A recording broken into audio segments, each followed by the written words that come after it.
Welcome back class. तो बेटा आज से हम आपकी रिवीजन स्टार्ट करवाने जा रहे हैं। तो सबसे पहले जो हमारे रिवीजन का शेड्यूल रहेगा वो रहेगा बेटा मैट्रिक्स और डिटरमिनेंट का। ठीक है बेटा, लेकिन मैं हमेशा हर बार सबसे पहले फोकस करता हूँ डिटरमिनेंट पे। द रीजन बीइंग डिटरमिनेंट हम एक साथ करेंगे बेटा, और फिर मैट्रिक्स और मैट्रिक्स कंटिन्यूड हम एक साथ करेंगे। तो सबसे पहले डिटरमिनेंट हम कैसे एक्सपेंड करते हैं, कौन कौन सी प्रॉपर्टीज थी वो मैंने आपको पहले भी शेयर की थी। अब मैं आपको मेन बताने की कोशिश करता हूँ कौन कौन से टाइप के हमने क्वेश्चंस किए थे। मैंने आपको टाइप 1 to 8 करवाई थी डिटरमिनेंट में बेटा। तो आई ट्राई कि मैं आपको एक टाइप का एक एक क्वेश्चन बता दूं, आपको थोड़ा सा आइडिया हो जाए कि हाँ इस टाइप के क्वेश्चंस हमारे इस एक्सरसाइज में है। और एक इसमें एक जो लास्ट टॉपिक था वो है area of triangle type 1 to 8 के अलावा। तो बेटा मैं यहाँ पर शुरू करने जा रहा हूँ और जो मैं टॉपिक शुरू करने जाऊंगा वो है टाइप 1 to 8। तो देखिएगा मैं स्टार्ट करता हूँ बेटा। तो बेटा हम शुरू करने जा रहे हैं, ध्यान से सुनिएगा। सबसे पहले तो बेटा जब भी हम डिटरमिनेंट निकालेंगे वो हमेशा स्क्वायर मैट्रिक्स का निकलेगा, रेक्टेंगुलर मैट्रिक्स का नहीं निकलेगा। स्क्वायर मैट्रिक्स वो मैट्रिक्स होती है जिनके रो और कॉलम इक्वल होते हैं। तो 1/1, 2/2, 3/3, 4/4 हम इन सबके डिटरमिनेंट निकाल सकते हैं। हमारा जो सिलेबस में मेन है बेटा वो है हमारा 3/3 का डिटरमिनेंट और 2/2 का डिटरमिनेंट। तो अगर मैं आपको ध्यान दिलाऊं, अगर मेरे कोई मैट्रिक्स है ए, मैंने लिखी बेटा 2 1 5 7। अगर हमसे वो यूं कहे कि इसका डिटरमिनेंट निकालिए, तो हमें क्या करना है, जब हम इसका डिटरमिनेंट निकालेंगे तो आपको सिर्फ क्रॉस मल्टीप्लाई करनी है, जैसा कि हम एरिया ऑफ ट्राइंगल में करते थे। तो 2 की मल्टीप्लाई 7 से होगी, that is 14, and minus and 5 into 1 that is 5। So 14 - 5 that is 9। ठीक है बेटा, तो हमारा जो अगर 2/2 का डिटरमिनेंट निकालना हो तो आप निकाल सकते हैं। अब बेटा हालांकि हम बात कर रहे हैं डिटरमिनेंट की, लेकिन मैं आपको पहले ही एक्सप्लेन इस वीडियो में भी कर देता हूं, दूसरे में भी कर दूंगा। 2/2 का आप इनवर्स डायरेक्ट निकाल सकते हैं। अगर मैं आपको ध्यान दिलाऊं, आपको इनवर्स निकालना हो तो इनवर्स का डायरेक्ट फॉर्मूला क्या था, adjoint by determinant, but determinant should not be 0। तो 2/2 का आप डायरेक्ट निकाल सकते हैं। कैसे, इसका डिटरमिनेंट कितना आया 19, सो आई विल राइट 1/19। बेटा 2 और 7 को हम इंटरचेंज कर देंगे, 7 2 इनके साइन चेंज कर देंगे, -1 एंड -5। तो ये हमारा क्या बनेगा, डायरेक्ट 2/2 का इनवर्स। ठीक है बेटा, तो इनवर्स निकालना भी आ गया। अगर मुझे कभी इनवर्स वेरीफाई करना हो तो वो भी आपको बताया था, a into a इनवर्स। अगर मैं इस मैट्रिक्स की इससे मल्टीप्लाई करूंगा a into a inverse, so that will be I, that will be unit matrix। ठीक है बेटा, तो ये तो बात हुई 2/2 की। अब हम बात करते हैं बेटा 3/3 की। अगर 3/3 की मैं बात करूं, मैंने एक मैट्रिक्स ली 1 2 3 4 5 6 7 8 9। तो पहली बात तो मैं समझ सकता हूं कि आपको ये चीजें आती हैं, तो थोड़ा थोड़ा मैं जल्दी एक्सप्लेन करूंगा, वरना आपके लिए भी बोरिंग हो जाएगा बेटा ये। तो सबसे पहले जो मुझे 3/3 का डिटरमिनेंट निकालना है, तो डिटरमिनेंट 3/3 का मैंने आपको क्या बताया था, you need to expand it along any row और एनी कॉलम। तो एनी रो की जगह मैं यहां पर अगर R1 लिखूं, या मैं यूं कहूं कि आप एक्सपेंड कर दीजिएगा, late it B expand along R2, और it can be expand along R3, और it can be expand along C1। आप कैसे भी एक्सपेंड कर लीजिएगा, you will get the same answer. अगर मुझे R1 से एक्सपेंड करना है तो R1 के जो एलिमेंट्स हैं वो आपको पता है बेटा, हम क्या लिखते हैं, A11 A12 A13। ठीक है बेटा, साथ में इनके क्या लेंगे, कोफैक्टर, और इनके बीच में कौन सा साइन आएगा बच्चे, प्लस। सो A11 plus A12 plus A13। हम ऐसे डिटरमिनेंट निकाल सकते हैं।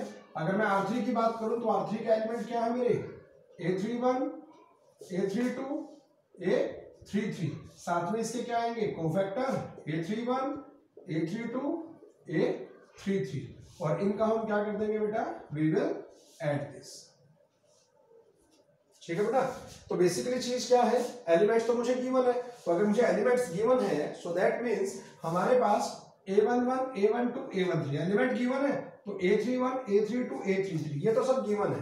तो बाकी मुझे क्या निकालने रह गए, कोफैक्टर। अब बेटा कोफैक्टर कैसे निकालते थे, अगर मुझे पहले एलिमेंट का कोफैक्टर निकालना है तो कोफैक्टर के लिए मैंने आपको क्या बताया था, मैंने आपसे कहा था जब भी आप कभी कोफैक्टर निकालें तो always remember you need to write minor with proper sign.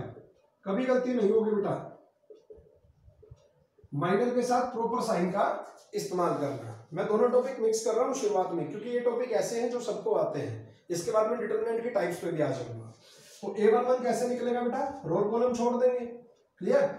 ये मैंने जो शुरुआत में मैट्रिक्स लिया आप सभी पहचान गए होंगे, ये वो मैट्रिक्स है जिसका डिटरमिनेंट 0 आएगा। ध्यान होगा आपको।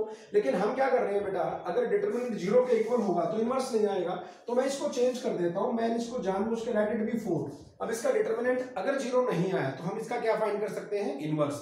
तो पहली शुरुआत में हमारा 2/2 और 3/3 का इनवर्स हो जाएगा, फिर हम डिटरमिनेंट की टाइप्स पे भी आ जाएंगे, टाइप 1 2 3 जो जितनी भी थी। तो a11 कैसे होगा बेटा, ये कोफैक्टर को रिप्रेजेंट कर रहा है, और मैंने आपको क्या बताया था, साइन के साथ आपने क्या लेना है बेटा, माइनर। मैं आपको सारे निकाल के नहीं बताऊंगा, मैं आपको सिर्फ हिंट बता रहा हूं, you will do your own. a11 sign, भाई साइन आपको ध्यान होगा 3/3 का, we used to go for plus minus plus minus plus minus plus minus plus, ये हमारे साइन होते थे। और इसमें आपको मैंने क्या बताया था, जो प्लस है, प्लस का मतलब ये नहीं है कि हर बार प्लस होगा, प्लस का मतलब है there is no sign change, और अगर माइनस हो तो minus will represent the change in sign. Plus और माइनस का ये रूल है, ठीक है। तो साइन पहले का क्या आएगा, पहले का साइन प्लस है, सो माइनर के लिए क्या करेंगे, रो और कॉलम छोड़ देंगे, इट इज 5 6 8 9। a12 के लिए क्या लिखेंगे बेटा, विच इज a12, इसका कोफैक्टर, तो रो और कॉलम छोड़ देंगे, 4 6 7 9, सो आई विल राइट हियर 4 6 7 9, और साइन इसका क्या आएगा, माइनस, ये रहा।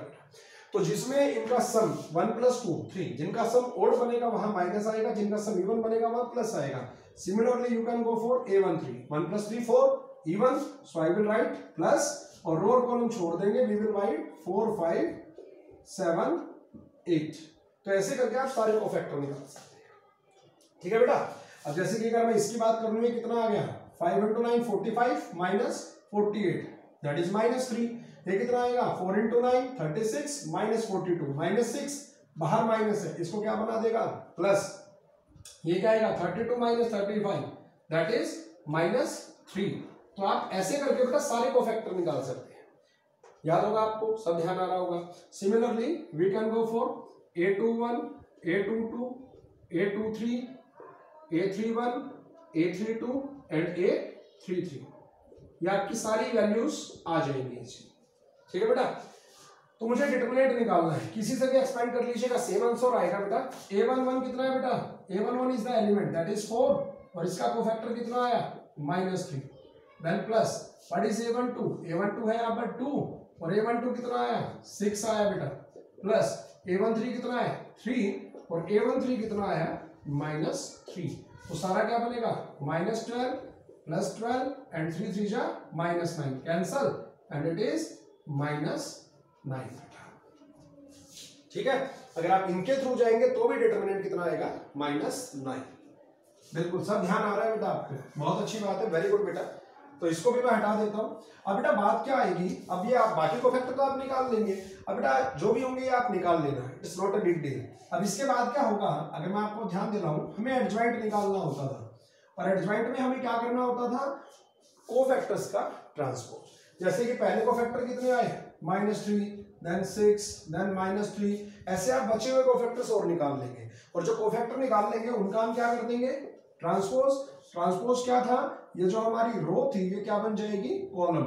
जो ये रो होगी बेटा ये कॉलम बन जाएगी, और जो ये रो होगी ये हमारी ये कॉलम बन जाएगी। इससे हमारा क्या आ जाएगा, एडजॉइंट। लेकिन बेटा मुझे क्या निकालना है यहाँ पर, इनवर्स। तो इनवर्स का फॉर्मूला क्या है, इनवर्स का फॉर्मूला है बेटा adjoint by determinant of A, provided determinant is not equal to 0। अब बेटा एडजॉइंट तो हमने वो निकाल लिया, और डिटरमिनेंट हमारा कितना आया था, -9, सो -1/9, और जो भी आप ये निकाल रहे हो, -3 6 -3, और जो भी ये आए ये आपका सारा क्या बनेगा, ए इनवर्स, ठीक है बेटा। तो just to save the time, ये मैंने आपको डिटरमिनेंट के साथ ही दोनों चीज बता दी है कि अगर आपका 2/2 का मैट्रिक्स हो तो उसका डिटरमिनेंट कैसे निकालेंगे, और इनवर्स डायरेक्ट निकाल सकते हैं आप 2/2 का। जो डायगोनल एलिमेंट्स हैं चेंज हो जाएंगे, और नॉन डायगोनल एलिमेंट्स का साइन चेंज हो जाएगा। 3/3 सबसे पहले आपको सारे कोफैक्टर्स निकालने पड़ेंगे। अगर आपको एक्सपेंड करना है तो किसी भी रो या किसी भी कॉलम से एक्सपेंड कर लीजिएगा, डिटरमिनेंट आएगा। अगर ये नॉट इक्वल टू 0 है then you can go for inverse, adjoint निकाल के, एडजॉइंट क्योंकि फॉर्मूला तो यही है बेटा, एडजॉइंट बाय डिटरमिनेंट। तो एडजॉइंट कैसे निकालेंगे, सारे कोफैक्टर्स को प्लेस कीजिएगा और उसका ट्रांसपोज कर दीजिएगा, रो को कॉलम बनाते जाइएगा, बस एडजॉइंट को रखिएगा और 1 बाय डिटरमिनेंट, और ये सारा काम करते ही आपका क्या आ जाएगा, इनवर्स। तो बेटा मैंने आपको 2/2 और 3/3 का इनवर्स भी निकालना सिखा दिया है। Now let's proceed with the determinant type. तो बेटा हम शुरुआत कर रहे हैं हमारी डिटरमिनेंट की टाइप 1 से। ये टाइप 1 जो है बड़ी बेसिक टाइप है, सबको आती है और हमारे जो मेजोरिटी में क्वेश्चन है वो यहाँ आके ट्रांसफॉर्म हो जाएंगे। जो टाइप 1 है आपकी, जैसा कि आप देख सकते हैं बेटा, यहाँ पर आपके यहाँ पर 1 1 1 एलिमेंट गिवन है, रो में भी हो सकते हैं, कॉलम में भी हो सकते हैं। अगर आपके 1 1 1 एलिमेंट रो में बन रहे हैं तो कॉलम में ऑपरेशन लगाएंगे, और अगर कॉलम में बन रहे हैं तो रो में ऑपरेशन लगाएंगे। ध्यान होगा बेटा आपको। So let's start, begin with the operation. आपके क्या क्या ऑपरेशन बनेंगे यहाँ पर देखिएगा बेटा। सबसे पहली बात तो 1 1 1 कहाँ है मेरी, कॉलम में, तो ऑपरेशन लगाएंगे रो में। Let it B R1 is such that R1 minus R2 and R2 is such that R2 minus R3। तो बेटा इसका मतलब मुझे चेंज करना है R1 में और R2 में, तो R1 में चेंज कीजिए 1 minus 1 0, यहाँ बनेगा A minus B और यहाँ क्या बनेगा AQ minus BQ, then 0 B minus C और BQ minus CQ। चेंज सिर्फ R1 R2 में होना था तो R3 as it is 1 C और CQ। ठीक है बेटा। अब इसके बाद इनके अगर मैं फैक्टर ऑपरेट करूं AQ माइनस BQ, तो देखते हैं बेटा क्या बनेगा। यहाँ तो कोई फैक्टर नहीं बन रहा है, यहाँ A minus B, B minus C और C रहने दीजिए। AQ माइनस BQ क्या बनेगा, A minus B, A square plus B square plus AB। BQ minus CQ क्या बनेगा, B minus C, B square plus C square plus BC, और यहाँ क्या है बेटा CQ। ठीक है बेटा। आगे बढ़ने से पहले मैं यहाँ पर एक बड़ी इंपॉर्टेंट प्रॉपर्टी अगर आपको रिकॉल करवाऊं, वो प्रॉपर्टी क्या थी, ध्यान दीजिएगा। प्रॉपर्टी ये थी बेटा कि मैं अगर मैट्रिक्स में कोई नंबर मल्टीप्लाई कर रहा हूँ या डिवाइड कर रहा हूँ या कॉमन निकाल रहा हूँ तो वो हर एलिमेंट के साथ होगा, डिटरमिनेंट में ऐसा नहीं था। अगर मैं यहाँ से कॉमन निकालता हूँ या मैं किसी नंबर से मल्टीप्लाई करता हूँ, so that will be only फिर 1 रो और एनी 1 कॉलम। हर रो या हर कॉलम के लिए आपको अलग अलग से मल्टीप्लाई करना पड़ेगा या डिवाइड करना पड़ेगा। अब जैसे कि यहाँ से मैं कॉमन निकाल लूँ, अगर मैं यहाँ से ये लिखूं कि मुझे A माइनस बी कॉमन निकालना है। अब A माइनस बी कहाँ से कॉमन आ रहा है, क्योंकि जीरो के साथ तो A माइनस बी लिख सकते हो, 0 इंटू A माइनस बी, तो ये कहाँ से कॉमन आ रहा है बेटा, R1 से, और B माइनस सी कहाँ से कॉमन आ रहा है, फ्रॉम R2। तो जैसा कि आप देख सकते हैं अगर मुझे कॉमन निकालना है तो मुझे एक रो या एक कॉलम से मैं कॉमन निकाल सकता हूँ। तो कॉमन निकालिए बेटा, A माइनस बी और B माइनस सी। तो जैसे ही कॉमन निकाल लेंगे यहाँ बनेगा 0 0 1, यहाँ बनेगा 1 1 C। ये कॉमन निकाल लिया तो क्या बना, A square plus B square plus AB। Next क्या बनेगा, B square plus C square plus BC, और नेक्स्ट क्या बनेगा बेटा CQ। ठीक है बेटा, आई होप आपको सब ध्यान आ रहा होगा। इसके बाद हम क्या करते थे, we use to expand. Expand किसके अलोंग करते थे, जिसमें मैक्सिमम जीरोस हो। मैक्सिमम जीरो किसमें है, C1 में। So what I am going to write now, you need to write expand along C1। और इसको एक्सपेंड करने का फायदा क्या है, अगर आपको ध्यान हो तो मैंने आपको ये कहा था, सबसे पहले तो आप साइन लिख लीजिएगा। साइन अभी आपको बताए थे प्लस माइनस प्लस, तो जीरो से अगर मैं ऑपरेट करूंगा तो जीरो से तो जीरो बनेगा। मेरा कहने का मतलब क्या है, अगर मैं C1 से एक्सपेंड कर रहा हूं तो क्या बनेगा, A11 A21 A31, साथ में इसका कोफैक्टर A11 A21 और A31। आपको यही बताया था बेटा एक्सपेंड करने के लिए, और इन सबको आप क्या करेंगे प्लस। अब मैं आपसे क्या कह रहा हूं कि आपका जो A11 और जो A21 है, कौन से, जिनको मैं आप टिक करने जा रहा हूं, ये दोनों एलिमेंट्स आपके जीरो हैं, जीरो। तो जीरो की मल्टीप्लाई A11 से, जीरो की मल्टीप्लाई A21 से, इनका तो काम ही नहीं है, सिर्फ ये बचेगा A31 इंटू A31। ठीक है बेटा, ध्यान आ गया होगा आपको। So what is A31, that is 1, और इसके लिए रो और कॉलम अगर मैं छोड़ दूं, क्योंकि ये प्लस का 1 तो मैं ले चुका हूं, नो साइन चेंज, रो और कॉलम छोड़ देंगे तो क्या बनेगा, 1 A square plus B square plus AB and 1 B square plus C square plus BC। ठीक है बेटा, अब ये 2/2 का डिटरमिनेंट बन चुका है, ध्यान होगा। अच्छा एक चीज लिखनी रह गई, जो ये बाहर थे ये एज इट इज आएंगे बेटा, A माइनस बी और B माइनस सी। तो यहाँ पर भी आपका रहेगा A माइनस बी और B माइनस सी। अब इसको एक्सपेंड कर देंगे तो 1 की multiply B square plus C square plus BC और minus A square plus B square plus AB। ठीक है बेटा, अब इसको आप सोल्व करना, B स्क्वायर से B स्क्वायर एलिमिनेट हो जाएगा, तो एक तो आएगा C square minus A square और एक आएगा बेटा BC माइनस AB। इसके फैक्टर कीजिए, क्या बनेंगे, C plus A, C minus A, यहाँ से B कॉमन निकाल लीजिएगा, C माइनस A। अब दोनों से कॉमन क्या आ रहा है, C माइनस A, और क्या बचेगा ए प्लस बी प्लस सी, और ये जो आगे हमने दो पार्ट निकाले थे ये दो पार्ट एज इट इज। और आपको ध्यान होगा बेटा ये हमारी इस क्वेश्चन की क्या है, आर एच एस। ठीक है बेटा, तो लीजिए इसको मैंने सेपरेट कर दिया है। तो बस इस चीज का आपने ध्यान क्या करना है, मैंने आपको बेसिक टाइप के टाइप नंबर 1 करवाई है। जितने भी हमारे यहाँ फर्दर क्वेश्चंस बनेंगे उनको बेटा जब 111 बन जाएगा तो उसके बाद का प्रोसीजर आप खुद ऑपरेट करेंगे। 111 बनने के बाद जिसमें 111 हो, पहले वो देखिए रो है या कॉलम है। अगर कॉलम है तो रो में ऑपरेशन लगा दीजिएगा। तो 2 जीरो बना दिए बेटा मैंने। अब मैंने आपको उस टाइम पे ये भी बताया था कि ये 2 जीरो बने, 3 जीरो क्यों नहीं बने। ध्यान हो, अगर आपको डाउट हो तो दोबारा पूछ लीजिएगा। बेटा R1 और R2 पहले चेंज होनी जरूरी है, फिर जाके कोई ऑपरेशन लगेगा। ऐसा नहीं है कि आप यहाँ पर तीसरा ऑपरेशन नहीं लगा सकते, यू कैन ऑपरेट इट, लेकिन उस तीसरे ऑपरेशन में R3 में आप ना तो R1 को यूज कर सकते हैं ना R2। आप R3 को किसी भी नंबर से मल्टीप्लाई कर सकते हो, डिवाइड कर सकते हो, यू कैन डू दैट, लेकिन R3 में R1 R2 को यूज नहीं कर सकते क्योंकि पहले इनको चेंज होना चाहिए। ठीक है बेटा, तो जिसमें भी आपके 111 हो कॉलम में है तो रो में ऑपरेशन लगाइएगा, तो जीरो बन जाएंगे। फैक्टर हो सकते हो तो फैक्टर बना लीजिए, कॉमन आ रहा है तो कॉमन निकाल लीजिए। आपका आधा क्वेश्चन तो यहीं से आ गया था मेरा, ये रहा कॉमन। उसके बाद बेटा एक्सपेंड करेंगे जिसमें मैक्सिमम जीरो हो। एक्सपेंड करेंगे तो जो ये जीरो जीरो है इनको तो हम क्विट कर सकते हैं, I have told you the reason. बाकी को एक्सपेंड कर दीजिएगा और जरूरत के हिसाब से क्या बना लीजिएगा, इनके फैक्टर बना लीजिएगा। You will get your required RHS। So this is type number 1. Now let's move to type number 2 beta. Now let's move to beta type number 2. जो हमारी type number 2 है, मैं हमेशा सबसे पहले यही क्वेश्चन करवाता हूँ, पहचानना आसान होगा आपके लिए। कैसे बेटा, अगर आप इस क्वेश्चन को देखें ABC, याद कीजिए मैंने बताया था ABC। देखिए बेटा ABC, A से आए B पे, B से आए C पे, अगर B से मूव करेंगे तो B से A, B से आए C से आए A पे, और CAB। तो आपकी क्या चल रही है, यहाँ पर साइकिल चल रही है, साइकिल टूटेगी नहीं, तो इसलिए इसको हम क्या बोलते थे, याद हो, साइक्लिक डिटरमिनेंट बोलते थे बेटा।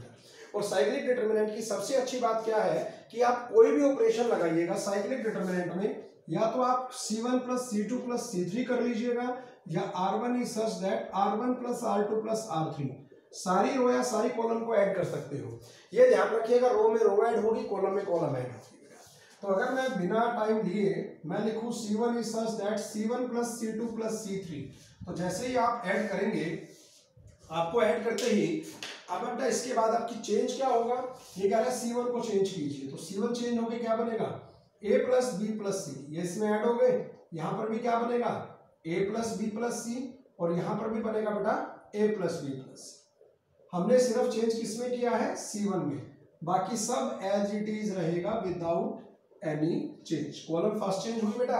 उसके बाद आप देख सकते हैं यहाँ से हम कॉमन निकाल सकते हैं, so I will write take out A plus B plus C। बेटा कहाँ से कॉमन आ रहा है, फ्रॉम C1। तो C1 से अगर मैं इसको कॉमन निकाल लूं तो क्या बनेगा बेटा, A plus B plus C, और कॉमन निकालते हैं यहाँ बनेगा 1 1 1, यहाँ क्या बनेगा B C A C A B। ठीक है बेटा, वही पिछला क्वेश्चन। अब बेटा यहां से जो फर्दर आप करेंगे, 111 कॉलम में बने हैं तो ऑपरेशन कहां लगेंगे, रो में। रो को 2 जीरो बना के जैसे पिछले क्वेश्चन में किया था। अब मैं अगर डायरेक्ट रिजल्ट लिखूं, अगर आप इसको सोल्व करेंगे बेटा तो ये सारा रिजल्ट आएगा minus A square minus B square minus C square plus AB plus BC and plus CA। हमारा ये आंसर आ गया बेटा इस क्वेश्चन का। लेकिन एक्चुअली में ये हमसे आंसर क्या चाह रहा है, वो हमसे आंसर यूं चाह रहा है कि इसकी वैल्यू हमें क्या शो करनी है बेटा, नेगेटिव। आपको ध्यान आ रहा होगा, इसकी वैल्यू हमें नेगेटिव शो करनी है। अब नेगेटिव शो करनी है तो यहाँ से तो नेगेटिव हुई नहीं, इसमें कुछ कंडीशंस और भी गिवन होंगे जब आप क्वेश्चन पढ़ेंगे। तो हमारा जो ये पार्ट यहाँ तक बना A plus B plus C, अगर बेटा मैं यहाँ से माइनस कॉमन निकाल लूँ तो माइनस यहाँ आ जाएगी, और क्या बन गया, A square plus B square plus C square minus AB minus BC and minus C। ठीक है बेटा, इसका फर्दर स्टेप भी आपको ध्यान होगा। 2 से हमने मल्टीप्लाई किया था और 2 से डिवाइड किया था। 2 से मल्टीप्लाई करना, 2A square plus 2B square plus 2C square minus 2AB minus 2BC and minus 2C। ठीक है बेटा, अब आपको ध्यान होगा, वैसे कुछ बच्चे गलती करते हैं, बच्चे क्या करते हैं, इसको भी 2 से मल्टीप्लाई कर देते हैं, इसको भी 2 से मल्टीप्लाई कर देते हैं। बेटा इनके बीच में मल्टीप्लिकेशन है। अगर आपने बेसिक ढंग से पढ़ा है, मल्टीप्लिकेशन में क्या होता है, अगर जैसे कि मेरा है a इंटू बी, तो अगर कोई यूं कहे 2 से मल्टीप्लाई 2 से डिवाइड करो तो ये सिर्फ 2ab लिखा जाता है, ये मल्टीप्लाई में। लेकिन अगर बाई चांस ये a प्लस बी या a माइनस बी होता, तो अगर मैं 2 से मल्टीप्लाई 2 से डिवाइड करूंगा तो ये 2 अब दोनों के साथ मल्टीप्लाई होगा और ये लिखा जाएगा 2a प्लस 2b। ठीक है बेटा, तो यहां बच्चे गलती करते हैं, ये इनके बीच में जो साइन है, ये कौन सा साइन है, मल्टीप्लाई का। तो मल्टीप्लाई में ये इनमें से किसी एक के साथ भी मल्टीप्लाई लिख सकते हो, मैंने ये 2 इनके साथ मल्टीप्लाई कर दिया, ध्यान रखिएगा।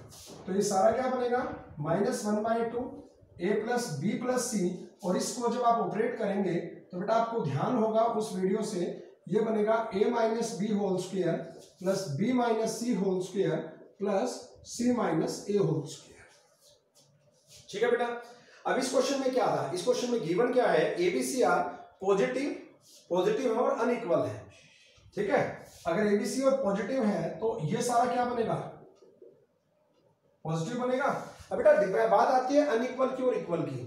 अगर अनइक्वल हो तो क्या होगा, इक्वल है तो क्या होगा। अब ये जीरो कब बनेगा, ऑब्वियस सी बात है बेटा, ये सारा जीरो जब बनेगा जब ये स्क्वायर, क्योंकि किसी भी स्क्वायर की मिनिमम वैल्यू क्या होती है, जीरो से छोटी कभी नहीं हो सकती वैल्यू। तो ये जीरो कब बनेगा, when a equal to b। तो he can ask for the condition also कि ये जीरो कब बनेगा, ये जीरो बनेगा when a equal to b equal to c, equal होने जरूरी है। तो अगर इस क्वेश्चन में a b c इक्वल दे रखे हैं तो ये जीरो बनेगा, ये जीरो बनेगा, ये जीरो बनेगा, this whole part will be zero. ध्यान करना बेटा, इन चीजों का बड़ा रोल है यहाँ पर। लेकिन हमें तो इस क्वेश्चन में अनइक्वल दे रखा है, अनइक्वल है तो हमें तो नेगेटिव शो करना है। आई हैव टोल्ड यू, नेगेटिव कैसे करेंगे बेटा, स्क्वायर है, किसी का भी स्क्वायर हमेशा पॉजिटिव होता है, अगला स्क्वायर भी पॉजिटिव आएगा और अगला भी पॉजिटिव आएगा। और a प्लस बी प्लस सी ये पहले ही पॉजिटिव नंबर दे रखे हैं, तो ये सारा भी क्या बन गया, पॉजिटिव, ये भी पॉजिटिव और ये सारे भी पॉजिटिव। लेकिन -1/2 क्या है बेटा, नेगेटिव, और नेगेटिव की मल्टीप्लाई, अगर एक नेगेटिव की मल्टीप्लाई कितने भी पॉजिटिव से करोगे, so finally your answer will be negative. ठीक है बेटा, तो इन बेसिक कॉन्सेप्ट्स का ध्यान रखिएगा, और हमने इसका आंसर नेगेटिव प्रूव कर दिया, ध्यान आया होगा। लेकिन कई बार क्या होता है, पेपर में ना इस टाइप का क्वेश्चन नहीं आता, साइक्लिक तो होता है, लेकिन आपसे वो जो क्वेश्चन पूछता है वो थोड़ा सा अलग होता है। वो क्वेश्चन क्या हो सकता है, देखिएगा, क्वेश्चन में सबसे पहले वो लिख के देता है सोल्व फॉर x। ध्यान करना बेटा, ध्यान आ भी गया होगा आपको। जो सोल्व फॉर x है, अगर मैं इसमें क्वेश्चन लिख दूं 3x माइनस 2 ऐसे, और यहां मैंने लिखा 4, यहां मैंने लिखा 6, 4 और 6 और 3x माइनस 2, और यहां मैंने लिखा 6, 3x माइनस 2 एंड 4। ये क्वेश्चन है बेटा। और अगर इस क्वेश्चन में आपसे वो x की वैल्यू निकलवाना चाह रहा है, तो सबसे पहली बात तो इस क्वेश्चन को देख के आप क्या पहचानेंगे, क्या ये साइक्लिक डिटरमिनेंट है, बिल्कुल है। पैटर्न आपने पहचानना है, साइक्लिक डिटरमिनेंट कैसे है बेटा, 3x माइनस 2 4 6। अब ये साइकिल देख लीजिएगा, ये साइकिल फॉलो हो रही है, और अगर साइकिल फॉलो हो रही है then without any doubt you can go for c1 plus c2 plus c3। इनको ऐड करना, 6 plus 4 8, 8 10, 10 minus 2 8, so 3x plus 8, 3x plus 8 and 3x plus 8। सिर्फ चेंज किस में होगा बेटा, c1 में, बाकी सब एज इट इज। 4 6 और 3x माइनस 2, 6 3x माइनस 2 और 4। इसको बाहर निकाल लीजिएगा, take out 3x plus 8 from c1, so it is 1 1 1, बाकी सब एज इट इज रहेगा। ठीक है बेटा, और इसको सॉल्व करेंगे, इस क्वेश्चन में लेट इट बी, ये गिवन मिलेगा, लेट करने की जरूरत नहीं, जीरो के। So a into B equal to 0, या तो आपका जो पहला पार्ट है 3x plus 8, either this is equal to 0, या इसको सोल्व करना आपको सिखा दिया है, 2 को 0 बना के सोल्व कीजिएगा, और जो ये पार्ट होगा दिस इज इक्वल टू 0। तो यहां से x की वैल्यू क्या आ रही है आपकी, -8/3, और जो इक्वेशन यहां पर बने, क्वाड्रेटिक बने तो क्वाड्रेटिक के अकॉर्डिंग ऑपरेट कर लीजिएगा, क्यूबिक बने तो क्यूबिक के अकॉर्डिंग ऑपरेट कर लीजिएगा, लीनियर बने तो लीनियर के अकॉर्डिंग ऑपरेट कर लीजिएगा, और यहां से भी आपकी x की वैल्यूज आ जाएंगी। ठीक है बेटा, तो इस टाइप के क्वेश्चंस भी कहां अवेलेबल है, साइक्लिक डिटरमिनेंट में, जो मैंने आपको असाइनमेंट पहले भी शेयर किए। ठीक है बेटा।